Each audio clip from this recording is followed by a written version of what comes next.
tous, j'espère que vous allez tous bien. Donc on se retrouve dans une nouvelle vidéo avec 4 livres qui parlent du Japon. J'ai attendu avant de faire cette vidéo au moins sur une semaine pour vous réunir 4 titres que j'ai quasiment lu coup sur coup pour vous faire un petit peu une plus grosse vidéo comme habituellement. Je vous propose plutôt des courtes vidéos avec, il y a 2 titres, je me suis dit que ce serait un petit peu sympa d'en réunir 4. Donc on en a 3 des romans et on en a un qui est de la sociologie. Donc il se présente comme ceci. Il y en a un en anglais et les 3 autres sont en français. Une nouveauté qui n'est pas encore parue au moment où je filme parce qu'il est en poche et qu'on est le 9 au moment où je filme et qu'il sort le 13 je crois. Ça c'est de la sociologie. Ça c'est de la littérature qui vient à peine de sortir au moment où je filme. Et ça c'est le roman en anglais de Sayaka Murata qui n'est toujours pas sorti en français. Donc d'ailleurs on va commencer par lui parce que c'est le premier que j'ai lu. Donc alors, A Vanishing World de Sayaka Murata, skippez au prochain titre si vous ne pouvez pas lire en anglais ou si vous n'êtes pas curieux. Alors ce titre-ci n'est pas encore paru en français, je pense qu'il le sera l'année prochaine ou l'année d'après parce que c'est un petit peu long pour que ça arrive. Mais quand j'ai vu ce titre dans le rayon de mon collègue, je me suis dit ah tiens, Sayaka Murata, la fille de la supérette, ça peut être vachement sympa. Donc c'est une autrice japonaise qui a travaillé 18 ans dans un combini. Un combini, ce sont, vous savez, les épiceries ouvertes 24/24 au Japon, comme il y a Lawson ou 7-Eleven. Et en fait elle raconte cette expérience dans le court livre qui s'appelle la fille de la supérette, qui a eu un prix. Et du coup j'étais très curieuse de découvrir son nouveau. Je me suis dit que le vocabulaire allait aller, que ça n'allait pas être trop difficile. Et bien j'avais raison, c'est un peu comme les romans de Freda McFadden où je n'ai pas eu de difficulté à comprendre, contrairement au Han Kang la végétarienne et un autre de Ling Ling Wang que j'ai lu récemment qui a un vocabulaire un petit peu plus élevé. Pour celui-ci, si vous avez un bon niveau B2, je pense que ça ira. Alors, celui-ci, Vanishing World, je n'ai pas vraiment lu le résumé, je me suis dit tu le lis parce que c'est une autrice que tu avais bien aimée, la couverture est sympa, voilà. Donc, je ne m'étais pas trop renseignée et ça a été une bonne surprise. Donc, c'est une dystopie. On suit Amane qui au début du roman a 10 ans, c'est un roman qui se passe sur au moins 20 ans. Elle vit dans une société où la copulation n'est plus de mise pour avoir un enfant. Il y a tout le monde où quasiment se fait inséminer artificiellement. Mais sauf qu'Amane, elle est issue de la copulation entre sa mère et son père, ce qui là, il y a dégoûte, ce qui devient un petit peu, il y a dégoûtant dans cette société, où en fait quand vous devenez homme et femme, vous appartenez du coup à la même famille, et la copulation, il y a dans la même famille, c'est vu comme incestueux. Voilà, le raisonnement, il n'est pas complètement con, mais ça se passe comme ça. Donc c'est assez bizarre. Amane, elle est amoureuse de figurines, d'animés qui n'existent pas. Elle regarde en fait une espèce de film à la télé régulièrement et elle est amoureuse du héros. Et ce n'est pas du tout bizarre dans cette société où les gens sont plus amoureux de choses qui n'existent pas. Il y a d'animés, de trucs comme ça, plutôt que de personnes réelles.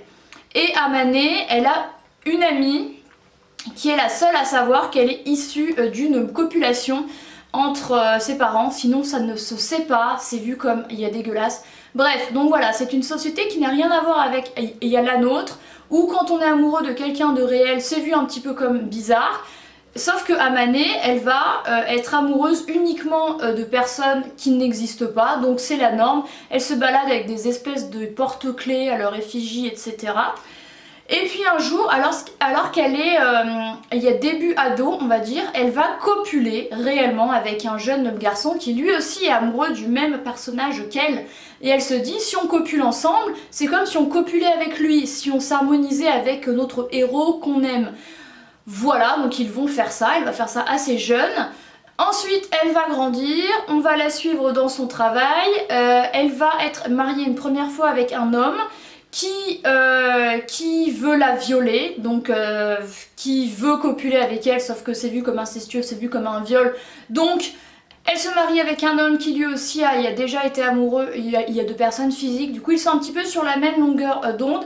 Ils ne font rien ensemble, ils ne copulent pas, chacun va qu'à sa vie. Lui a des dates, elle moins, et un jour elle va être amoureuse du voisin, Mizuto, qui lui aussi est marié.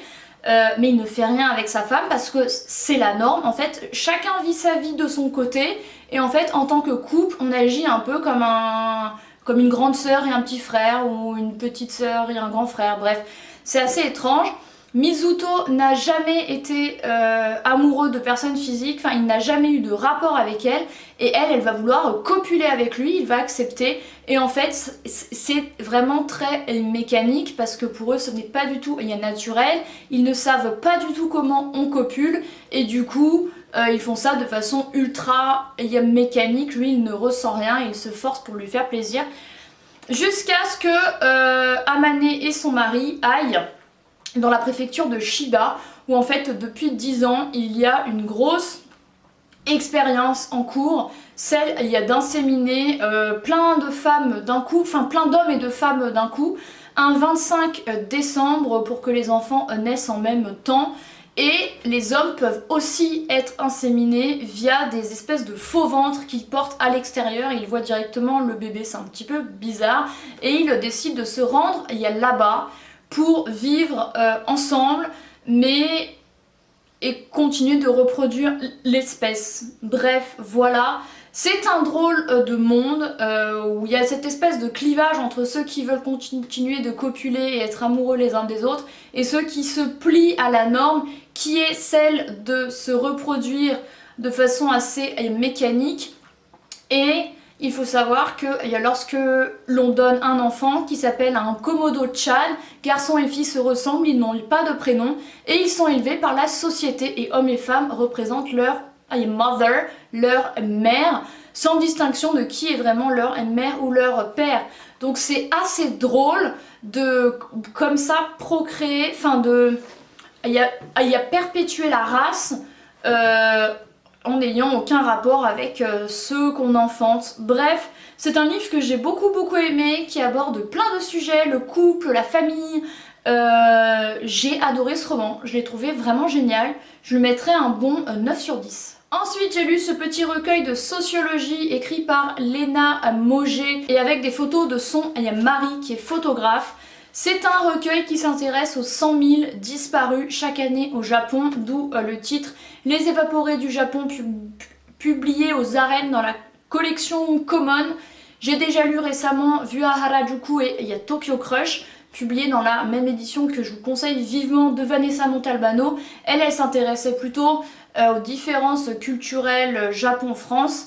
Lena Mogé s'intéresse vraiment à un phénomène qui est très représentatif de la société japonaise, à savoir il y a la honte, la pression sociale, plein de choses qui amènent ces gens à s'évaporer. Alors parmi les disparus bien sûr il y a des suicides, mais la plupart ce sont des gens qui intentionnellement partent de chez eux, ne préviennent ni leurs femmes, ni leur famille, ni leurs enfants, ni leurs amis, prennent leur clic et leur claque et disparaissent. Et parfois, ce qui m'a vraiment surprise, ils ne disparaissent pas très loin. Et par exemple, c'est un homme qui habite à Tokyo, il déménage et change d'identité pour se retrouver dans un autre quartier, et il y a dans la même ville. Alors certes, il y a Tokyo, c'est immense, mais ça m'a vraiment fait bizarre. Et Lena Mogé s'est vraiment intéressée à ce phénomène-ci. Elle a rencontré quelques évaporés qui ont accepté de y témoigner, certains qui sont revenus auprès de leur famille, certains autres non. Et elle a même rencontré, il y a des personnes qui se sont emparées de ce phénomène pour en faire un business, donc pour arriver à leur fin.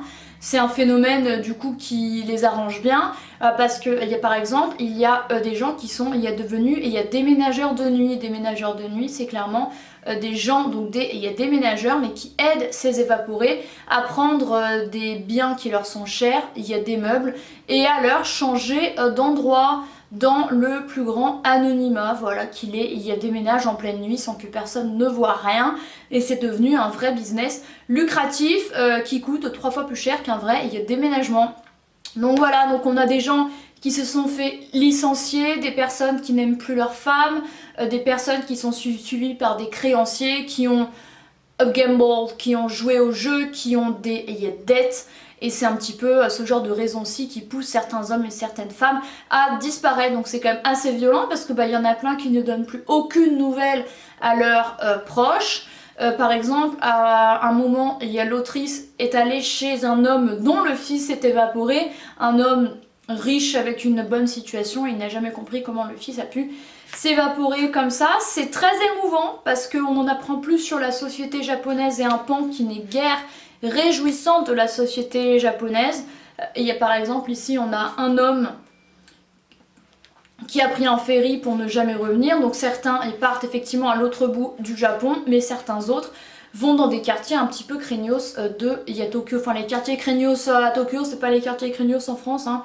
Je pense que voilà, on est bien d'accord. Ça c'est Shu Hattori, directeur d'une société il y a des ménagements du soir qui aidaient justement, il y a les gens à disparaître. Bref, un business secret autour de ce phénomène qui est quand même vachement triste. Qui est encore une fois hyper caractéristique de la société japonaise qui ne laisse aucune place au libre arbitre et au fait d'échouer ou d'être moins bon que les autres, parce que par exemple on a plein d'hommes et de femmes, il y a d'hommes majoritairement qui se sont enfuis et qui ont disparu parce qu'ils ont été licenciés, alors qu'en soi ça arrive, enfin, c'est pas une honte, sauf que pour eux c'est la honte et ils ont préféré disparaître, ce que je trouve vraiment violent. Donc voilà, c'est un livre qui parle de ça. Si vous souhaitez en savoir plus sur le Japon, sur cet aspect social du Japon, eh bien je vous conseille vivement de lire ce livre-là. Troisième et avant-dernier livre de cette vidéo, c'est La boulangerie de minuit de Yanoriko Honuma. C'est le troisième titre publié dans la collection Gibun de Hauteville que je lis. Donc ça, roman très sympa que j'ai lu en 2 jours je crois. On suit une boulangerie uniquement ouverte de 23h à 9h du matin, donc une boulangerie de nuit comme son nom l'indique. Elle est tenue par Hiroki et Kurebayashi. Il y a 2 hommes, donc Kurebayashi c'est le propriétaire mais il n'est pas très doué avec la confection du pain, contrairement à Hiroki qui lui montre et qui lui dit quand même à quel point il est mauvais, mais qui ne cesse d'essayer de faire en sorte que Kurebayashi s'améliore. Et un jour, on a une jeune femme qui débarque à la boulangerie qui s'appelle Nozomi. Elle est encore lycéenne et en fait, elle apprend qu'elle avait une grande sœur, donc la compagne de Kurebayashi qui est décédée, Miwako si je me souviens bien. Et en fait, Miwako et cette femme lui dit qu'elle peut se rendre à la boulangerie, qu'elles ne se sont jamais connues, mais qu'elle est la bienvenue et qu'elle est sa grande sœur. Et comme Nozomi vit seule, elle avait un père, mais son père, je sais plus, bref, sa mère est partie, elle n'a plus de famille, et du coup elle se rend dans cette boulangerie, les 2 hommes se font un devoir de s'occuper d'elle, ils l'installent dans l'immeuble au-dessus de la boulangerie, la jeune femme commence à se faire à son nouvel environnement, mais c'est une jeune femme profondément malheureuse qui a vraiment été abandonnée familialement parlant. Elle se fait harceler au lycée et les 2 hommes essayent de prendre soin d'elle, mais c'est pas facile. Ils lui donnent du pain et il y a des melons panne, essayent de la faire bien manger sauf qu'elle se fait racketter. Et un jour, Nozomi va rencontrer un petit enfant qui s'appelle Kodoma qui vit seul parce que sa mère est incapable de s'occuper de lui. Donc les 2 hommes et elle vont le prendre un petit peu sous leurs ailes, sauf qu'il va y avoir les services sociaux qui également vont vouloir récupérer l'enfant, parce que la mère est dysfonctionnelle. Il va y avoir également Sophia qui en fait est un homme et qui va se faire passer pour sa mère pour faire en sorte que les services sociaux ne prennent pas l'enfant. Il va y avoir également un homme qui est client de la boulangerie qui se fait livrer, qui est un petit peu un stalker, qui observe une femme depuis chez lui, enfin bref. Voilà, il y a des personnages que j'ai trouvé quand même assez atypiques. Ça change un petit peu pour le Japon, voilà, une mère dysfonctionnelle, un homme qui est en vérité, enfin une femme qui en vérité est un homme. Bref, voilà, j'ai trouvé ça intéressant parce que souvent les personnages japonais des romans, souvent ils sont un petit peu lisses, ils se ressemblent, et là non. Ce que j'ai apprécié également, c'est qu'on en apprend plus sur la vie de Hiroki et Kurebayashi, leur vie avant. C'est un beau roman, il répète souvent comme quoi le pain se mange debout, il y a n'importe où est rempli, il y a l'estomac. Bref, il y a une jolie morale dans ce roman que j'ai bien aimé, je l'ai trouvé vraiment sympathique. Je pense que je lui donnerais un bon 8,5 sur 10. C'est vraiment voilà, la rencontre des uns et des autres, se faire confiance, la passion qui unit les choses et l'amour, et comme quoi on peut se créer une famille à travers des personnes qui n'appartiennent pas à la même famille. Et le dernier livre de cette vidéo, c'est Le Goûter du lion de Ogawa Ito, que j'ai emprunté en poche, qui n'est pas encore sorti au moment où je filme. C'est un livre dont on m'avait dit qu'il était triste. Effectivement, il est triste, mais avec Ogawa Ito, elle rend ça de façon belle et poétique. Alors, je m'explique. On suit Shizuku qui a 32 ou 33 ans, qui apprend qu'elle est en phase terminale d'un cancer. Elle sait qu'elle va mourir, et du coup, elle se rend dans la Maison du Lion, une maison exprès pour les soins palliatifs, une maison de fin de vie qui est très prisée par les hommes et les femmes, qui se situe sur une île, et elle est sélectionnée pour pouvoir terminer ses jours dans ce joli cadre avec vue sur la mer. Donc elle va être accueillie par une certaine Madonna, c'est la responsable de l'établissement. Elle est habillée un petit peu en bonne de l'ancien temps, elle est assez drôle. Shizuku va vraiment se faire à son nouvel environnement entre le personnel soignant et Madonna, certains patients qui sont assez drôles comme Maestro ou Patron, certains qui sont un petit peu relous, certains qui sont plus proches de la mort que de la vie. Bref, c'est quand même triste parce qu'on a des personnages qui sont sur le point de mourir. C'est surtout triste pour elle parce qu'elle est très jeune, elle est une des plus jeunes pensionnaires. Et c'est vraiment Shizuku qui accepte qu'elle va bientôt mourir. Donc forcément c'est triste, mais il n'y a pas versé de larmes, il n'y a qu'à la fin que c'est triste, mais ça va. Voilà, Le Goûter du lion de Ogawa Ito, c'est Shizuku qui apprend un petit peu à s'ouvrir. Elle a un père, mais qui s'est remarié avec une femme, elle n'a jamais vu cette femme. En fait, c'est pas vraiment son père, voilà. Shizuku va vraiment ouvrir son cœur sur les derniers moments de sa vie pour un homme qui est vigneron, pour un petit chien trop mignon dont la propriétaire est décédée. Et Le Goûter du lion, c'est parce qu'en fait chaque dimanche à 15 h, ils organisent dans cette maison un goûter suivant la recette d'un des patients qui aimerait regoûter une recette qui lui est chère. Et il écrit une lettre pour expliquer un de ses souvenirs associés à cette recette, et elle espère que son goûter sera réalisé un jour avant qu'elle ne meure, et chaque dimanche c'est un petit peu la surprise et l'appréhension. Voilà, c'est un très joli livre qui n'est pas triste, qui est beau. Voilà, c'est la fin d'une vie, c'est pas évident, surtout quand on suit quelqu'un qui est aussi jeune. Mais voilà, je vous conseille vivement ce romancier que j'ai beaucoup apprécié, auquel je mettrai, je pense, un bon 9 sur 10. Donc voilà, c'en est tout pour cette vidéo de 4 titres japonais que j'ai lus récemment. Donc un de littérature étrangère en VO, un qui est rangé en littérature étrangère, un encore en littérature étrangère parce qu'il est japonais, c'est pas Aki Shimazaki donc il n'est pas rangé en littérature française, et un en sociologie. Voilà, j'ai beaucoup aimé ces livres-ci, il n'y en a aucun que j'ai moins aimé, je pense. Il y a tous avec des sujets différents. Il y a Dystopie, de la sociologie, un roman un petit peu feel good, et feel good mais un peu triste. Voilà, j'espère que cette vidéo un peu plus longue que d'habitude vous aura plu.